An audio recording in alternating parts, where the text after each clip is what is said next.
Your very first card just made me smile so big because you guys you always get a card that talks about balance every single time. Balancing, balancing lots of projects all at once. No surprise, this is Libra. Balancing, it's important to have balance. You know this. Working multiple jobs or projects at once and making work fun. Make sure that you're making it fun. But this month for November, we also got flexible. To be flexible. Look at this. So now is Libra being assigned the sign of balance? It could be that all that's going on in the world is kind of rocking your world and taking you off balance a little bit. And they're saying, no, you can trust yourself. You're way capable of doing lots of things at once, is what this one is saying. The King of Raphael.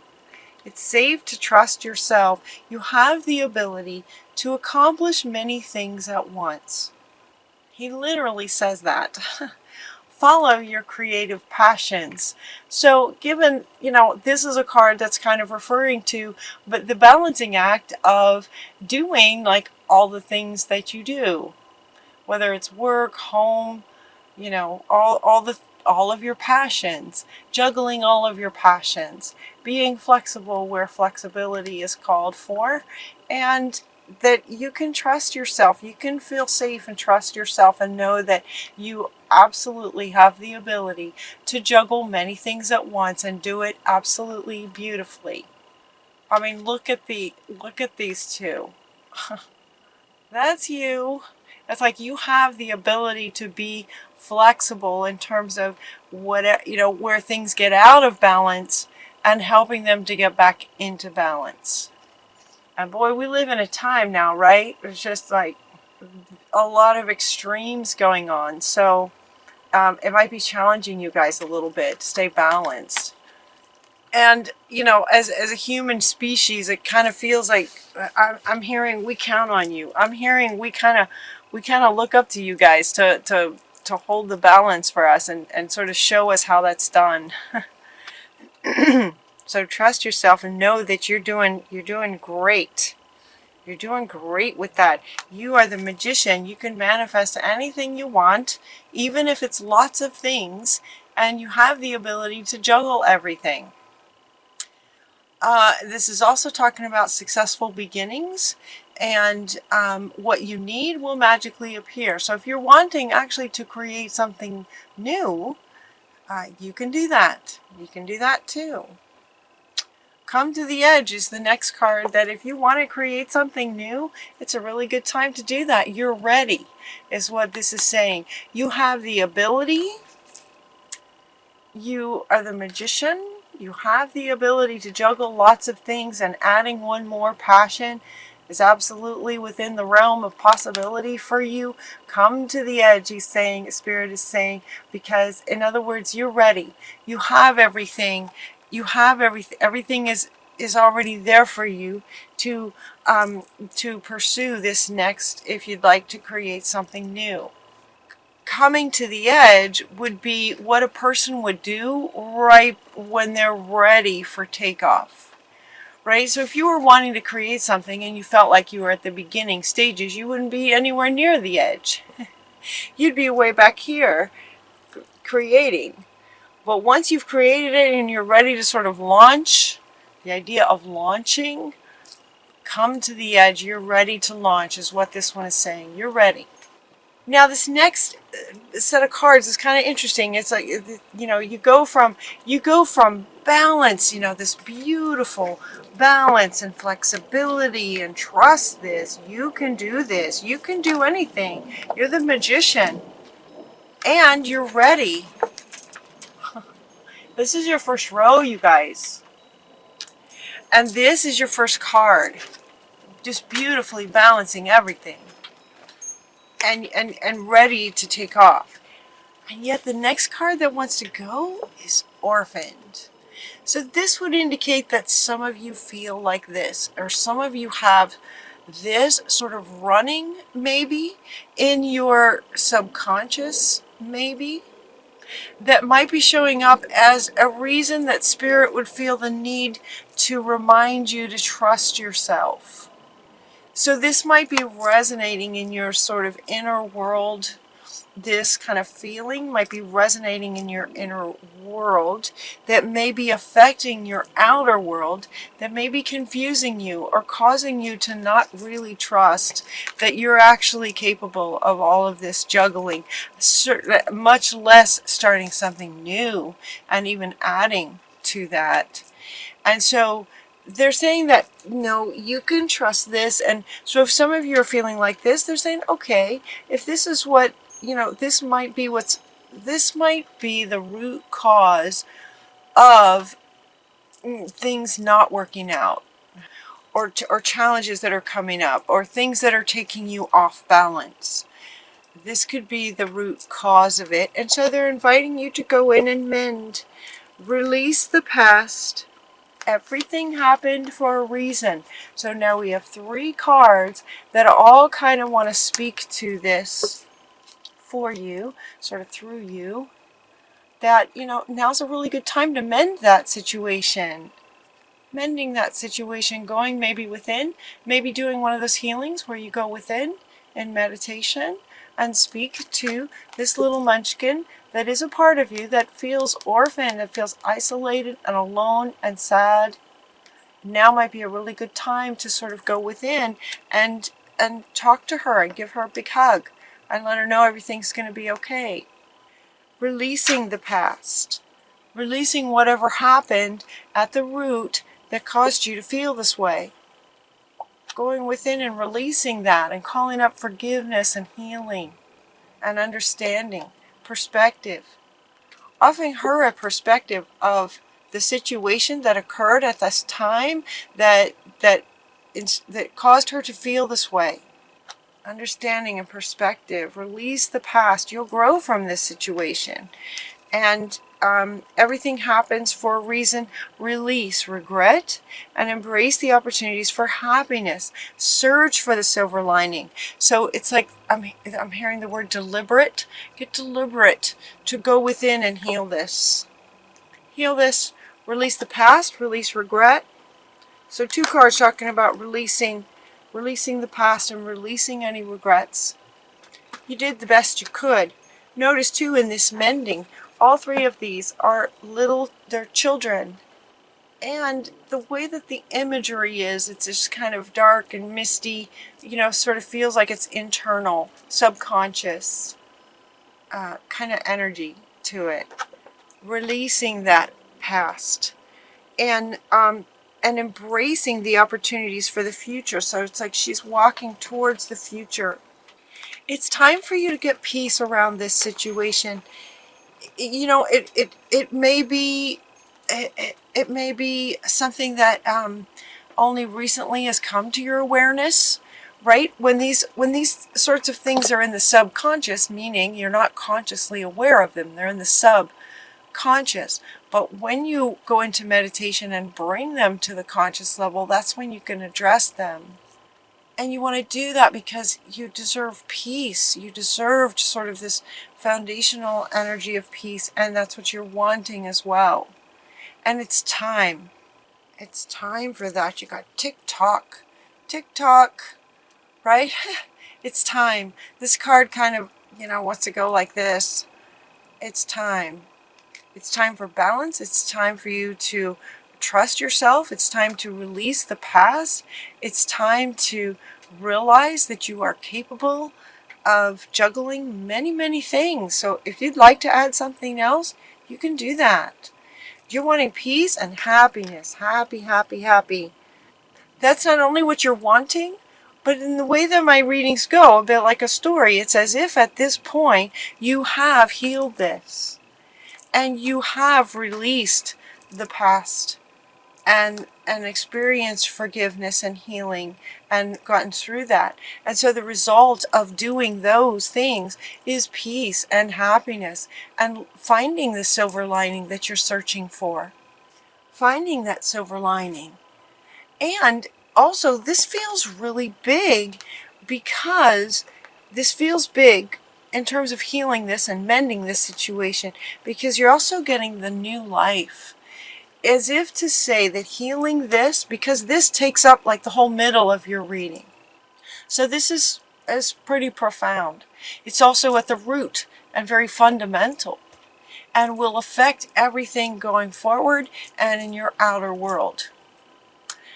It feels hugely transformational because you're getting this new life card as a result of it. This is kind of the first card of the sort of third row down here that you know, it's like a new life is just waiting to happen. Now this one wants to come back. This one's looking at me. This one wants to come back. It's like, come to the edge. It's time for a new life. And the new life can happen very easily when you heal this wound. You know, for me, when I see this kind of card, I feel some of you, for some of you, it feels just like this, this sort of drudgery, and you may or you may not actually do it. You may or may not go in and heal this situation. But here's another perspective, another way of maybe looking at this. For me, when I realize or recognize that there is some, this is like you. This is a part of you. This is maybe you at age 5. Imagine if you had a child at age 5 that was feeling like this, that was in a dark place and scared and alone. Could you just ignore that once you were aware of it? So maybe you've got a 5-year-old, and your 5-year-old plays and has a great time in the living room, and you're able to see them, and they're joyful and happy and everything's wonderful. And then in another moment you realize that they're not in the room, and you care for them. So you find them maybe in a room by themselves with the lights out, and they're all hunched over and they're very, very sad. What would you do? You would go to them. You would go to them and you would hold them and you would ask them, what happened? Are you okay? What's going on? How are you feeling? Are you okay? What happened? And then you would listen, and then they would tell you, and then you would be able to help them as a parent. And so, given that this is an internal little you, it's the same kind of thing. When you go into meditation, you will see images of little yous that you then sort of go to in your imagination. It's all sort of real in your imagination. It's all energy. Everything's energy. But you are literally going to this little lost part of you that's a child that's sad and feels orphaned. It just feels abandoned and sad. And when you go into these deep meditations, you can literally imagine yourself as an internal parent going to this child as your adult self now and talk to her. And she'll talk to you. Maybe not at first. She might be dependent on the situation. She might be overwhelmed in sadness. She might be really angry about something. And yet, it's like you're going to go in as an internal parent and respond to whatever he or she says. Whatever he or she says to you as a loving parent. Sometimes all you need to do is just hold them. But you're holding a part of you. And when you do that, it changes your life. It absolutely changes your life to heal that. Changes your vibration. It changes your frequency and takes it up a notch. And then you get all this clarity. And then you can accomplish this kind of thing 10 times easier. The world looks different. The air looks like it's sparkling with diamonds. The whole world looks different, and your life will change right before your eyes. It's incredible and so worth doing for peace and happiness and a new life. And it's time. So you're getting to chop wood. Chop wood, carry water. I don't know if you're familiar with that expression. It's like doing what needs to be done. There's not a lot of emotion in this. It's time to move quickly. Okay. These cards came out and I wasn't sure where they fit. Here's where they fit for you guys. Here's where they fit is going within. This is what's next. Is going within to internal parent, that internal child in you that feels orphaned, that feels alone and scared and is calling for your attention. Chop wood, carry water is an expression that refers to, there's not a whole lot of emotion in that when you're chopping wood. That's what's next. That's what's required. That's what's next. And this card is saying that it's time to move quickly. Choose logic over emotion. Sudden changes will happen when you go in and hold him or her. Things will happen quickly, and it's about logic over emotion. Chop wood, carry water. Do this, is what they're saying. Do this, and it will change your life. It will change your life. And it's time. Well, Libra, I really didn't expect that. I wasn't sure where these were gonna fit in. But all this wonderful, exciting stuff. Okay, so now they actually are wanting to go back to this. This is what you are capable of. Trust yourself. Now these cards will have a whole new meaning. If you'd like to come back and watch this video again, or just that's what they're saying now, is once you go in and do this, then go back and look at all that you're juggling. Your life is going to change. It's going to look very different to you. So even though these are the things going on in your life right now, once you heal this, these very same things are going to look totally different. And there's not going to be a need so much to trust. You just will trust yourself because you're more whole. You're that much more whole. And you would just become the magician to just create whatever you want to create. You can do that, Libra. And now's the time. Tick-tock, come to the edge. It's time. It's time to heal this. And it's also time to manifest and have a new life, manifesting whatever it is you'd like to create. And part of that creation process is allowing yourself and taking the time to chop wood, carry water, do the logical thing. It's logical in terms of the process of going within to tend to her or him. It's going to be very emotional when you get in here, right? She's sad. He or she is very sad, feeling very isolated. That's very an emotional experience once you're in there. It takes courage to go in there. But, they say it takes courage, but how much courage does it take to tend to a 5-year-old who's crying and sad? Does that take courage? Really? I mean, does it really? This is your little 5-year-old who's sad. So you close your eyes, you go into meditation, and you ask your body, where is this in my body? And you'll feel some kind of little twitch. It could be anywhere. You might feel a little something in your shoulder, or all of a sudden it'll tickle your nose. And then you ask how old they are. How old is she? How old is he? And then you'll get answers. You'll start to get answers. You'll start to get imagery. And then you get to be the internal parent to hold this child that is a part of you and heal this. It's actually quite exciting. Especially when you wake up and you get to the other side of it, and the whole world just looks different. And life starts to reflect that difference back to you as well.